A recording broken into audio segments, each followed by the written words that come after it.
I'll steal your girl if you are still mine. Welcome to episode 20 of Often Beats. I'm your host Clint. It is 2:26 a.m. recording on a Monday morning, technically. I do not work today on Monday, and I'm excited to look towards the day. Can I get a hell yeah out there? Can I get a little snap? I've never understood the whole fucking snapping thing. Instead of clapping, I remember first time I heard that nonsense was in middle school at after what do they call PTA meetings. My mom hated to go to those. Typically did unless it was mandatory, like to get your report card when you were forced to.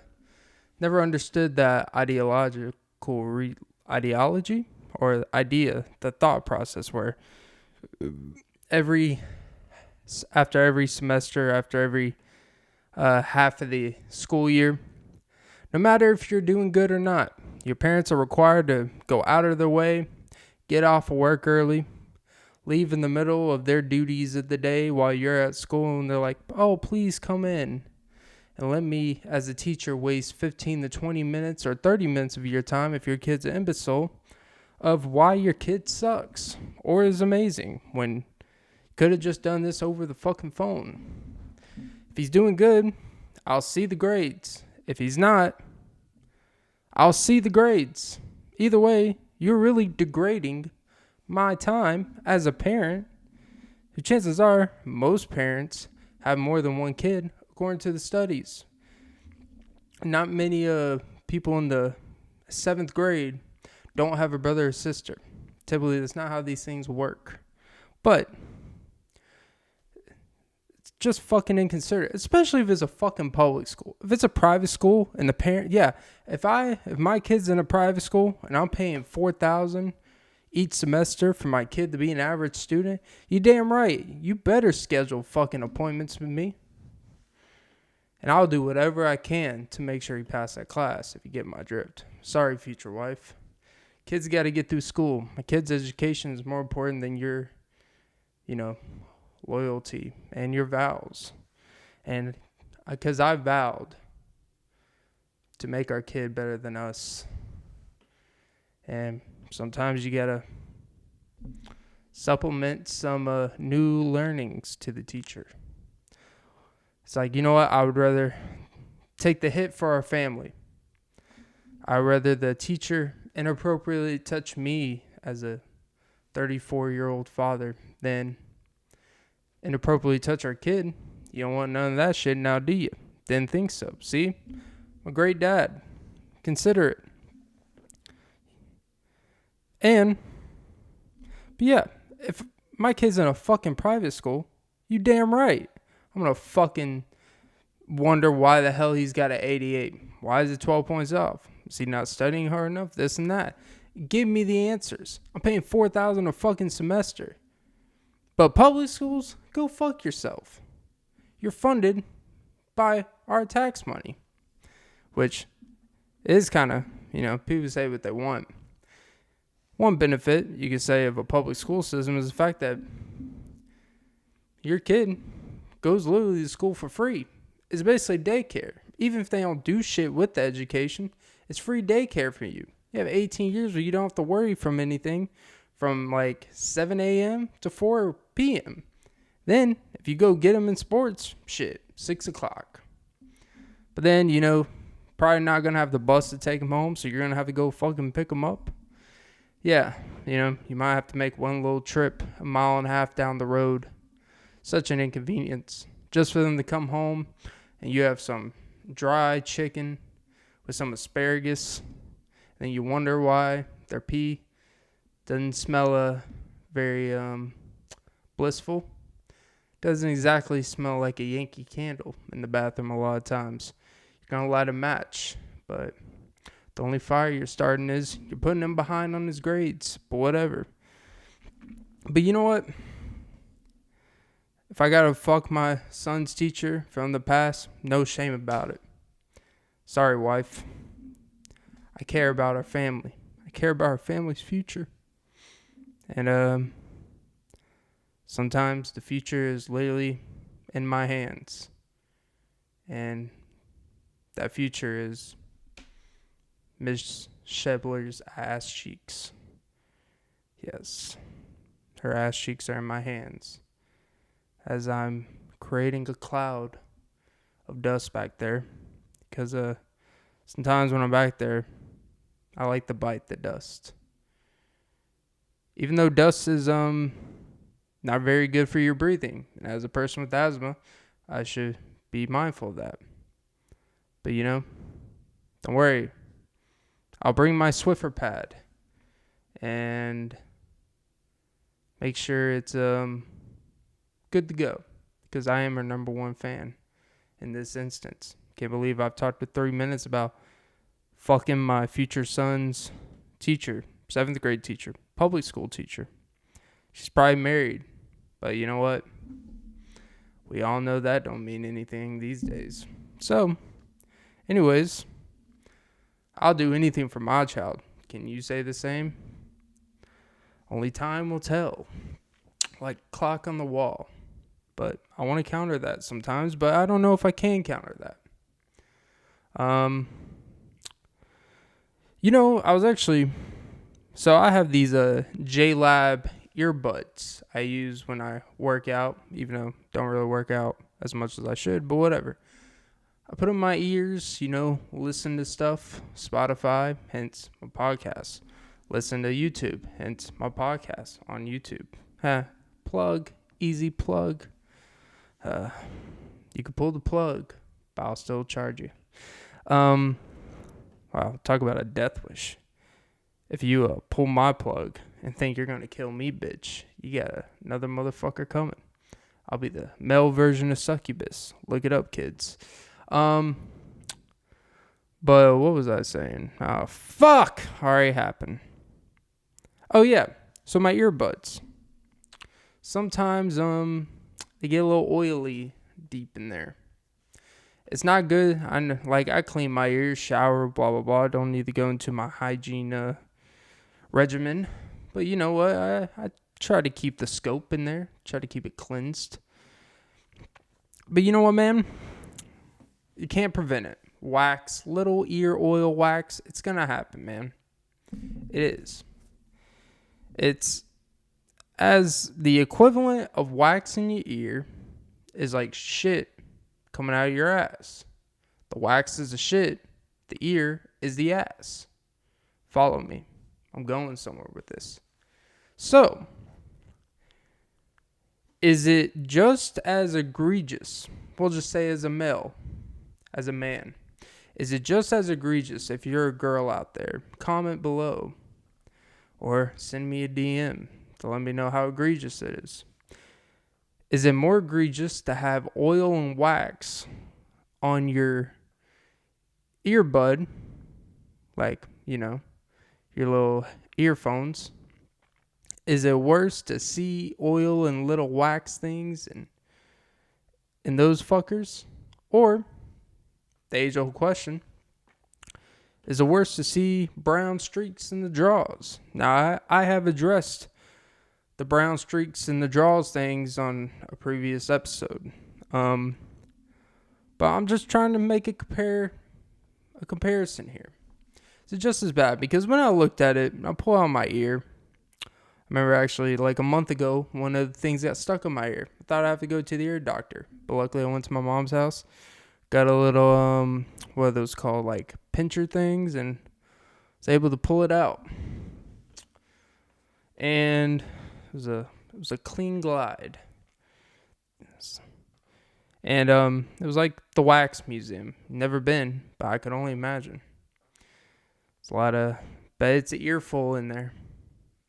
Nasty motherfucker. Anyways, by the way, House of Wax from 2005, that movie with Chad Michael Murray, shitty ass movie. Just saying. But I was thinking, is it really disgusting?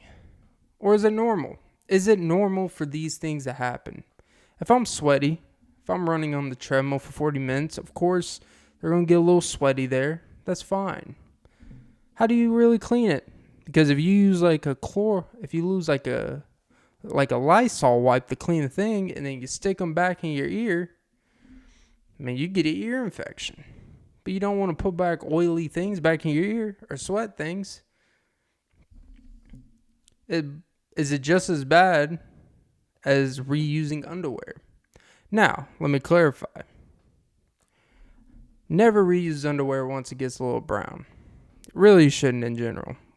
I've given my thoughts on what's one full use of underwear, which I think is still a fair question. So what is one full use of headphone use?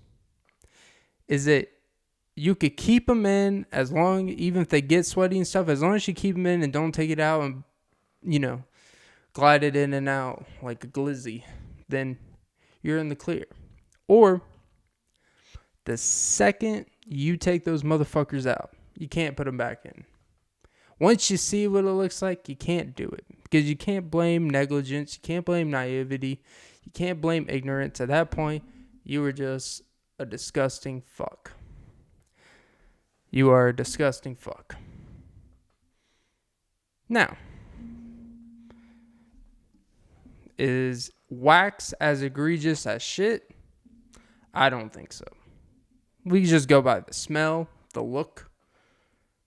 But one thing is fair to say, it's more disgusting if you don't clean your ass than if you don't clean your ears regularly. I think most people would agree with that. You should clean both. You should make sure everything's kept the tabs at all times. You should. You don't just minimize these tabs like a laptop, or you're on the internet. You don't just minimize cleaning your ears. You don't do that. You don't put it off till later. You clean them. But I am willing to give the benefit of a doubt to a stranger.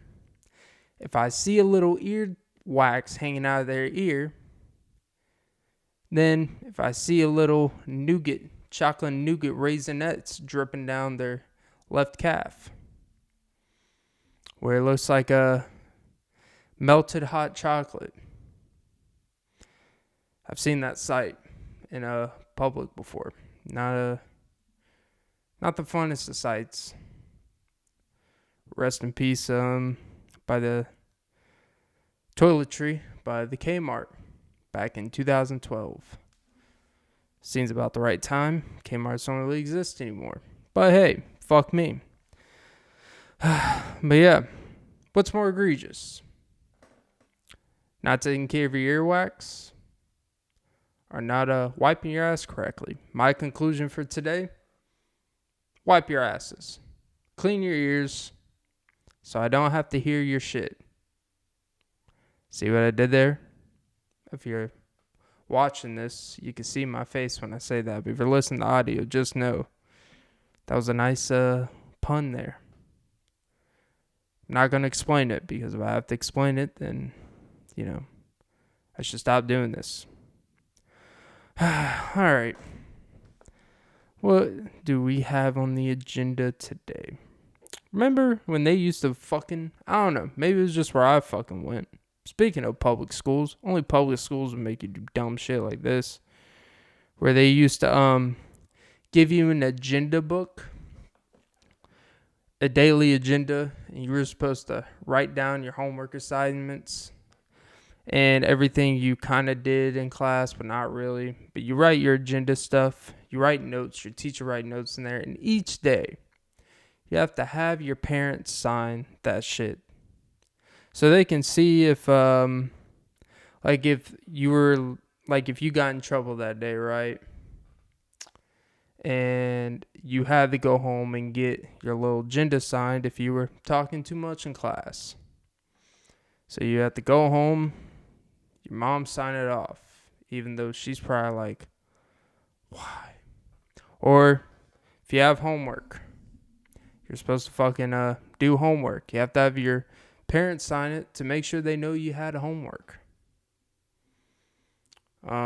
Which is funny how now homework's not even really a thing anymore.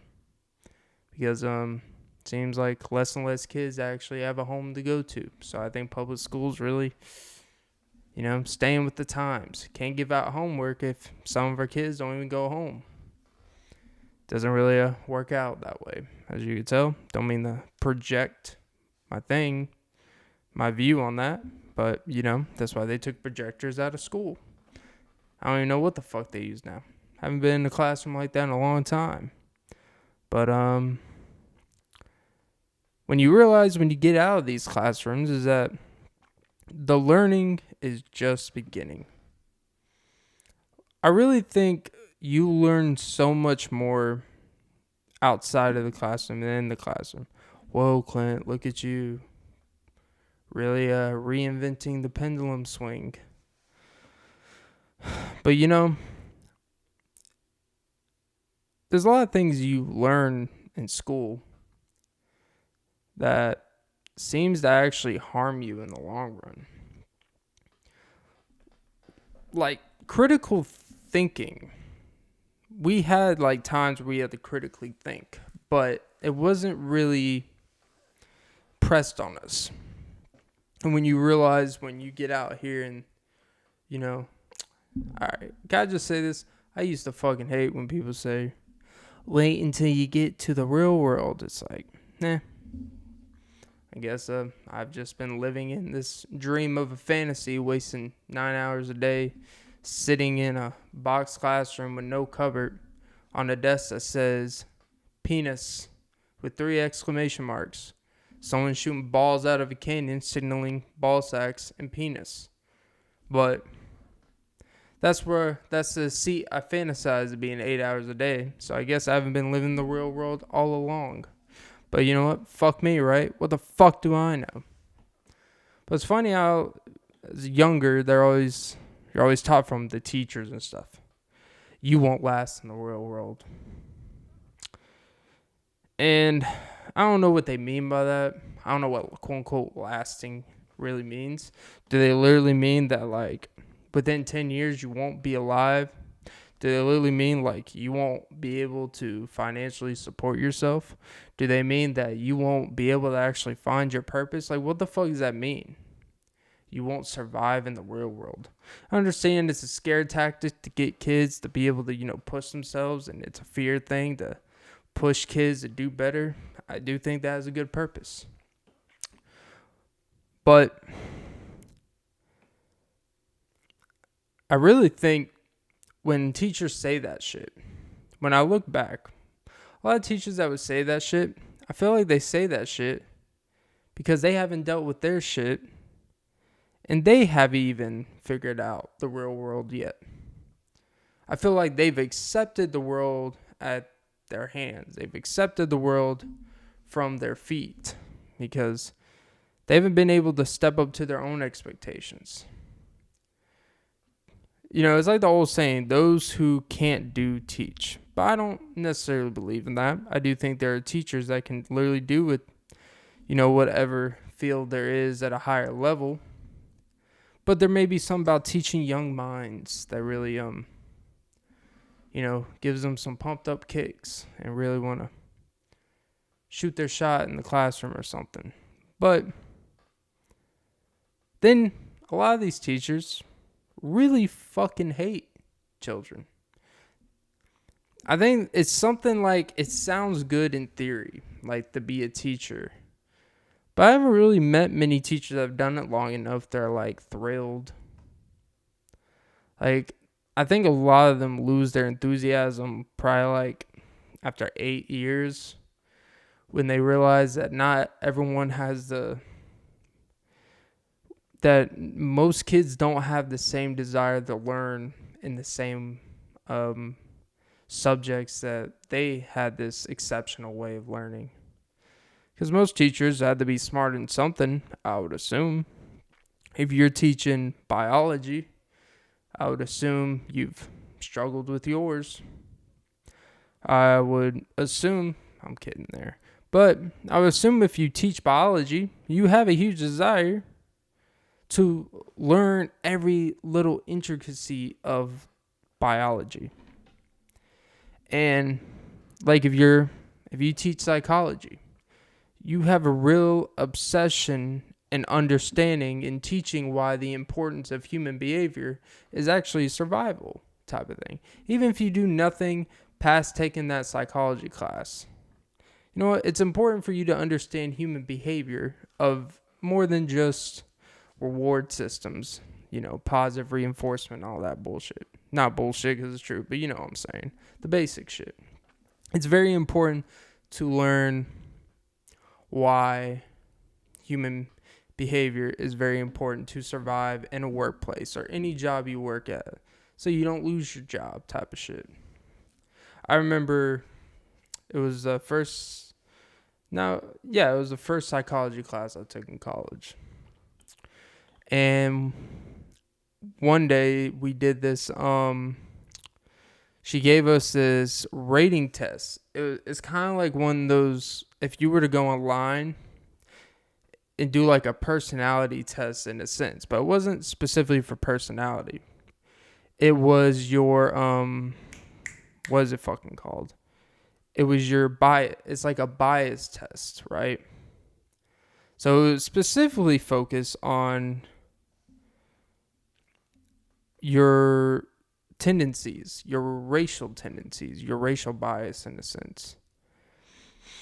And of course, so many people were scared to take that test, specifically white people, because even if they didn't know what the test would come out of, they were afraid that what if it says I 10 to 60% more comfortable around white people and 40% around others. It's like, well, it doesn't really mean anything less of you. All it means is that you just have a natural tendency based off life experiences and stuff that you are typically more comfortable around your own race, which is the reality in 98 to 99% of people. But people take bias but a lot of people misinterpret it. I understood. I think it said I was like 54% more biased towards my race than other races, which is actually it's in the higher percentile in terms of more in the middle.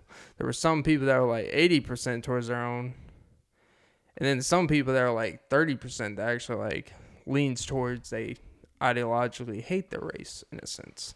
But the test had to do with biases. Meaning, for example, if you're in a group of 5 people and your race is outnumbered, does any part of you, in terms of your ability to be comfortable, change in the slightest bit?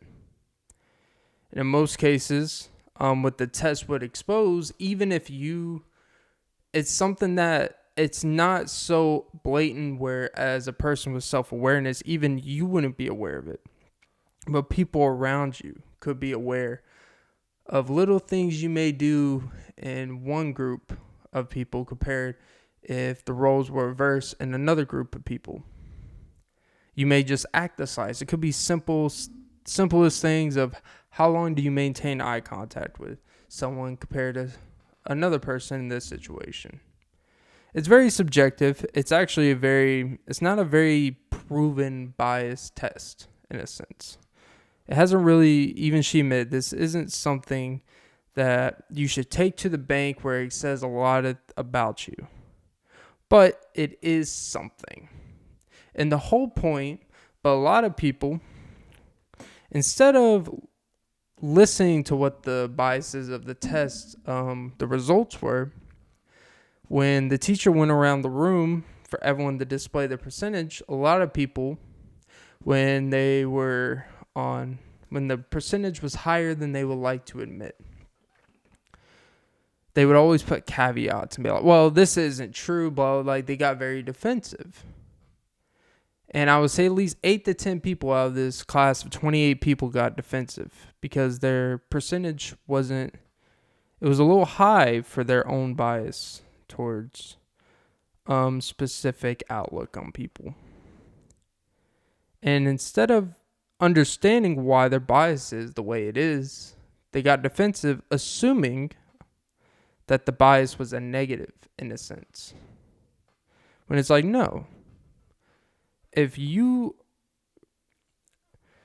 if you, for example, if you're white, and this isn't even about being racial, this is to give context to what this bias test would teach you.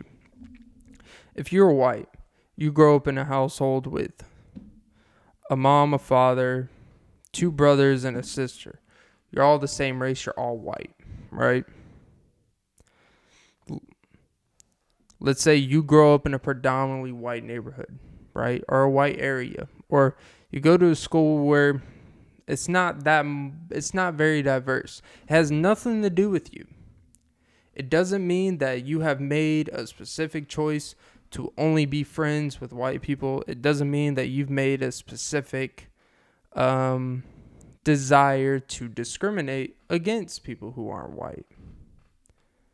A lot of your biases have a lot to do with your environment. Has to do with how you grew up. Things that very little in your control to an extent. Your biases. I'm not talking about racial or nothing. I'm talking about biases here. Let me keep throwing that in there. It's a big difference.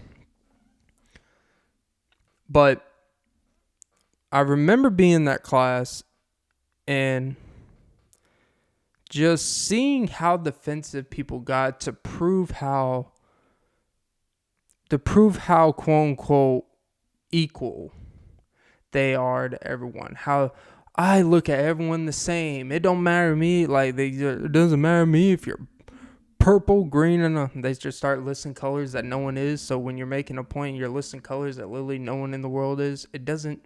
By the way, when you say I don't care if you're purple, green, orange, blah blah blah, it's like, first of all, you're using examples that have nothing to do with anything. You're trying to make a cartoonish comparison to something that's very simple comparison. But whatever.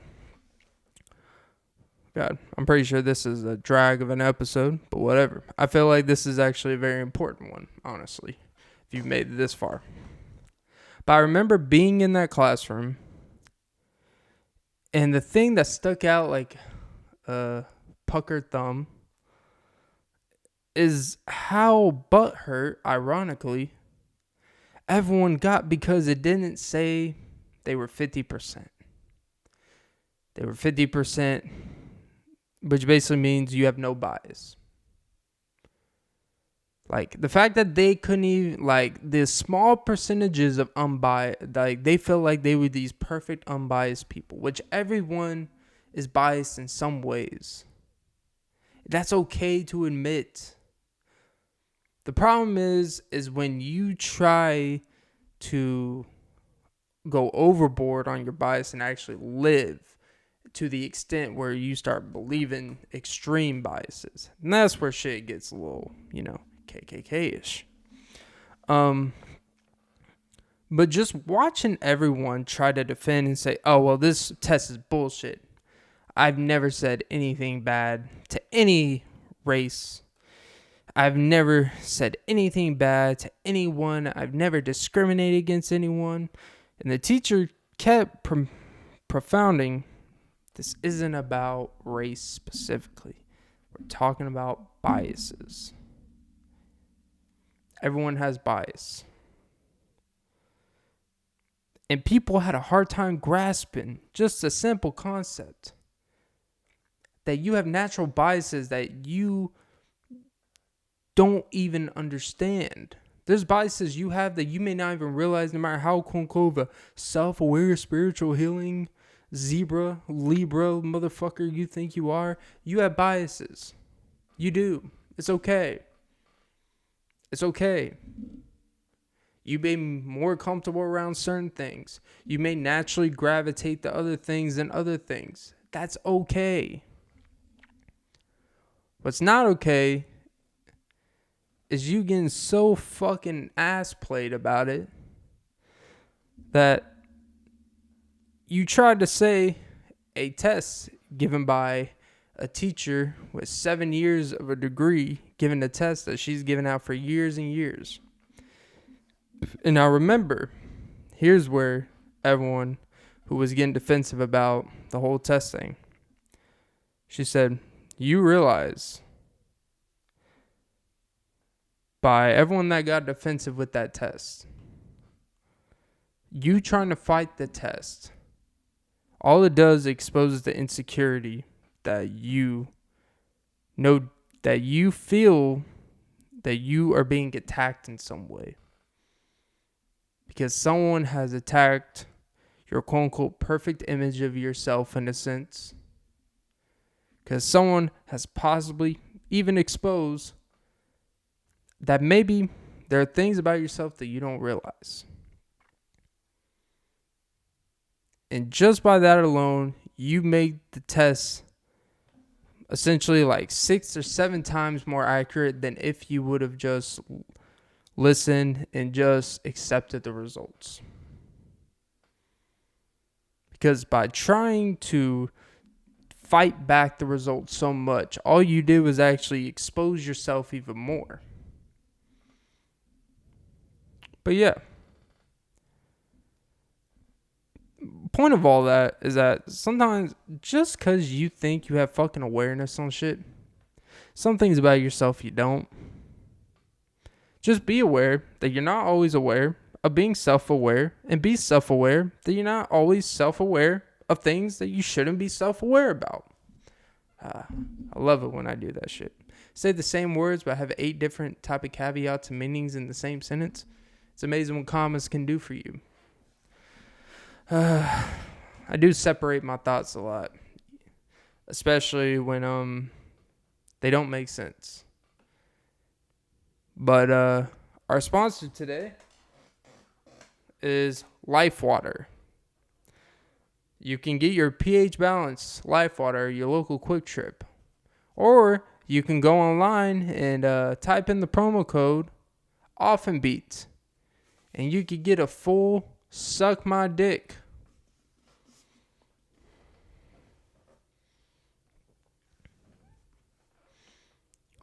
Don't you love the sponsors of this show? Oh, sponsors. Oh, you gotta love it. Oh, you gotta love it. Let's get to the bottom of it. My mind, I don't know if I have a very descriptive mind or if I have a very generic mind. And what I mean by that is I think I have a lot of good thoughts. But it is hit or miss when I start talking about them. Like, I feel like they're either, whoa, Clint, you really expounded on that idea. Or they're like this episode where it's like, man, you really said a whole lot of nothing. I really think it's frustrating when in my head I feel like, man, I had this great idea. I could go on for like 12, 15 minutes. And after I go on for 12, 15 minutes, I realize, damn, I shouldn't have went off for 12 or 15 minutes. I also realize, not that anyone cares of my thought process of how I judge these pods or nothing. I don't listen to my own episodes. I did for the first couple, just get a good idea of at least the sound quality and how I sound. And it's like studying yourself. It's like studying film without anyone actually relying on you to do something important to actually help the team win. Because I'm a solo show here. But you know what? Even tennis players and golfers study their own tape. And maybe you got to chip it in. Maybe you got to backhand it sometimes. Maybe you got to slow it down. But hey, USA lost to fucking Nigeria. Didn't J. Cole actually play for like a Nigerian affiliate in the Nigerian league, didn't he? Could you imagine if USA lost to J. Cole if he was on the team? Talk about, I guess we'll really see. I guess we would have really saw if if USA really love yours truly, J. Cole. There's always going to be someone with a bigger spot. I think we can all associate with that. Ironically, I wonder, are we all, I just thought of this thinking J. Cole, Are we really all born sinners? Are we really born? Did God put us on this earth born to sin? Like, do you truly have to? Is it actually important for you to become the best version that God wanted you? Here we go. But see, I'm not trying to preach. I'm trying to reach. Wow, Clint's really coming with the one-liners today. Last time I come to one line, it was on our back. Get it? Because come one line. Ha, symmetry. Talk about a Pythagorean theorem. A square, B square, C square. For the audio, I'm grabbing my cups and titties. A, B, C, D, E, F, G spot. Have I. You know, fun fact to me. Every time I try to remember if I'm thinking of like letters in the alphabet and what comes after what, like someone's, what comes after H? Every single time I have to start the alphabet over. Start from the beginning and work my way till I get to that letter. I can't do what comes after X? And I'm like A, B, C, D, E, F, G, H, I, J, K, L, M, N, O, P, Q, R, S, T, U, V, W, X, Y, and Z. But like, once it gets to like after I, like if someone said what comes after B, C, what comes after E, G. If you start to say what comes after N, I'll be like A, B, C, D, E, F, G, H, I, J, K, L, M, N, O, P. Yeah. And I feel like if I had to put a statistic out there, just putting a numero on it, I would say about 48% of people have to do that every time they're trying to do the alphabet, start it over. I don't know. Does that mean I have a generic mind or a descriptive mind? Or am I someone that if I'm going to do it right, you do it right? Start from the beginning. Now we're here. That's how that song goes, right? Can't wait till Certified Lover Boy get it. You know what? I'll end this episode finishing with this. Has Drake gone to the point where his music, my opinion, all right, Drake time. Drake review. To me, my favorite album by Drake was Nothing Was the Same. Because ironically, it hasn't been since. Still good music.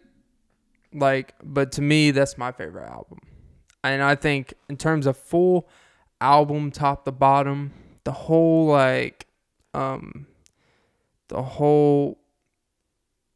music, the instrumental type of tone is I remember in an interview he said, and I felt it before when I actually listened to the album for a long time, over and over, because I was obsessed with it.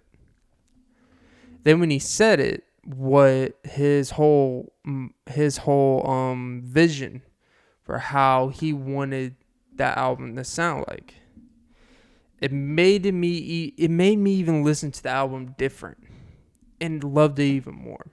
When he said in an interview that Nothing Was the Same, the album vision was to make it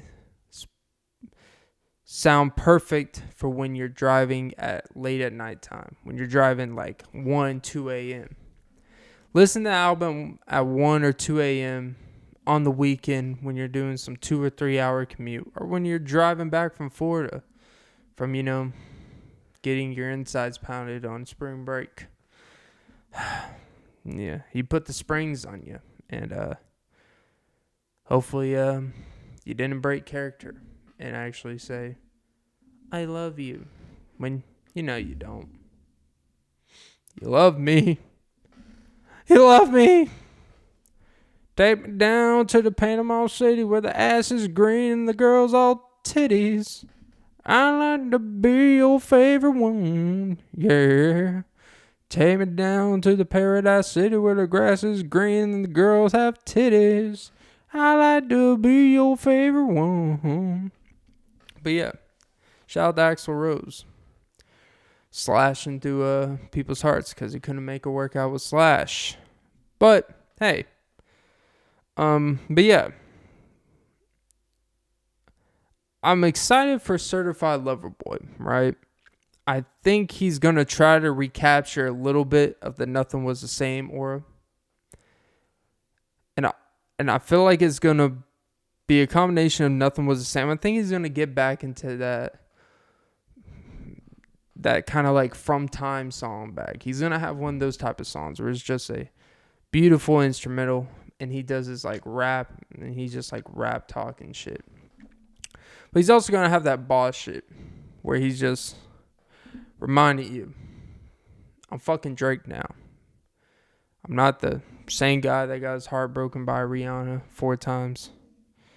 Rihanna never wanted him, and she knew it. She broke my man's heart. Hopefully she's on a feature for a song on the album. Certified Lover Boy. Can't wait. Aren't we all certified lover boys? Maybe not certified, but we love her. Like boys. Alright. And this is probably the worst episode of all time. I feel like I say that every episode. But every time I think it's a terrible episode, people actually say those are the best episodes. The ones where I think like, man, I really put some time and effort. I really was great throughout that whole pod. Those are typically the ones like, it was okay. But yeah, I truly feel like this one's garbage. But you know what? I will say this for anyone that is, if you made it this far, for anyone that's thinking about making videos or making a podcast or something, for at least the beginning and stuff, when you have shitty episodes, even if you know they're bad, just put them out. Put them out. Let it be, and you will just mentally move on to the next one. When you start getting that mindset of being perfect, when you start getting that mindset of making each one, like if an episode doesn't go as smooth as you want, and you try to sit there and be like, I don't want to put this out, then it's going to be a domino effect to each episode. You're going to have that like, I don't know, wasn't that great? It's like, no, put it out. And over time, just by doing it, you also got to have the mindset to be free when you speak. Because once you start like mentally restricting yourself when you're doing this and talking and shit, the product in terms of who you are as an authenticity standpoint will suffer. It's human nature. It will suffer when you're trying to make something in the moment more crafted. When, to me, I think the beauty of podcasts and stuff like that is that it's not carefully crafted. That it's very, very, it's very in the moment. That doesn't mean you don't have well thought out things. That doesn't mean that you can't, prepare for it. But don't be trying to be so rigid about it that you're afraid to put shit out. Like this episode is probably gonna be the worst of all of them. And you know what? As I acknowledge that, that's fine. But just by saying what I said now, it makes the whole episode worth it. But yeah. Alright guys, I'm gonna end it there. And remember to subscribe and follow on the tube. We're up to 30 subscribers. And we are on Spotify, Apple Podcasts. Follow me on Instagram, blah blah blah. You know the spill. And next time maybe I'll spill the tea. Oh, by the way, fuck you, Wendy Williams, for making a whole bit about a rapper dying and then playing it up about some bullshit. Go fuck yourself, you fucking whore. You look like a wannabe RuPaul drag, except you're just a drag to fucking listen to. You fucking cunt. God damn it. Alright guys, have a great day. And remember, don't think I forgot, suck some titties. Oh yeah, suck some titties, you sucking loving motherfucker. Oh my god. I just need a shoulder rub. Look at my biceps. I want to curl my biceps like your toes. Get it? Because I'm sexually arousing you. All right. And that's that. Shit, Clint. That was garbage.